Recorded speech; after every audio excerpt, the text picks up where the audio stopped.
Be careful. You are not in Wonderland.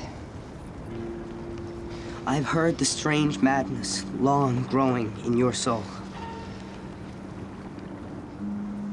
But you are fortunate in your ignorance, in your isolation. You who have suffered. Find where love hides. Give, share, lose. Lest we die unbloomed.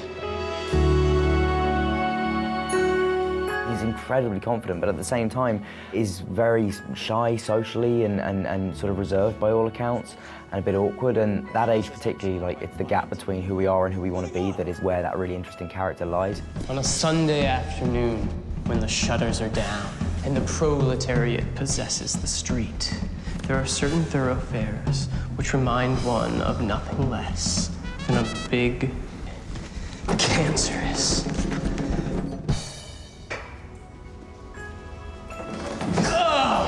Alan just gets to Colombia, meets this guy, falls head over heels in love with him.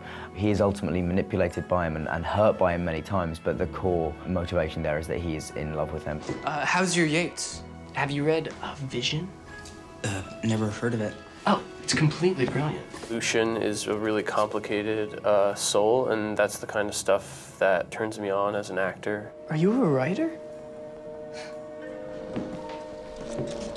Because I've got a job for a writer. No, I'm not. Lucian gave a lot less away in terms of, you know, his true feelings, and was much harder to read, and it's one of the things that made him kind of such a charismatic character, and what makes Dane's portrayal of him so cool. Homosexuality and gay marriage and things like that, to be reminded of the way just several decades ago it wasn't just frowned upon by some people, but actually criminalized, and a lot of the way people are in this film has to do with, you know, that context. And you are? Alan? Alan. Nice, David. Who comes uninvited to my apartment. Actually, I invited him.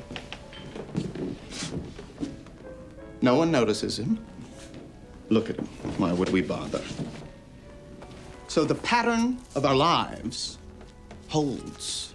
A guy who has been in Lucian Carr's life since Lucian was quite young. He's quite a bit older, and I think initially was a bit of a mentor and father figure for someone who was fatherless, and was infatuated with Lucian. And he's really a guy who can't accept that his control and reciprocated feeling is no longer there, and he's lovesick in a way.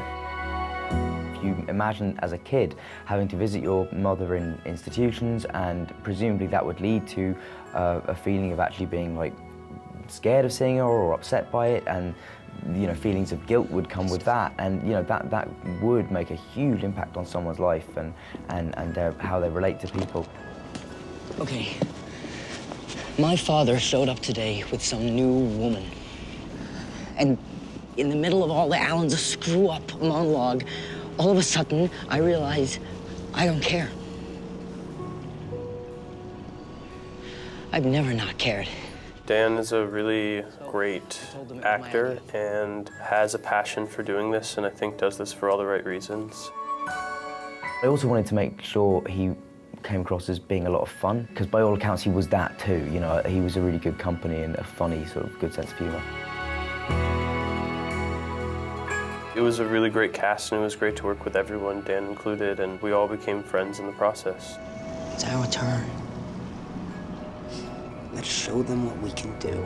These guys are really outside whatever box was there. You know, they're defying whatever convention sort of dictates how people live and behave and think during the 40s, but you still get a sense of what that is through the period wardrobe, the music that's used.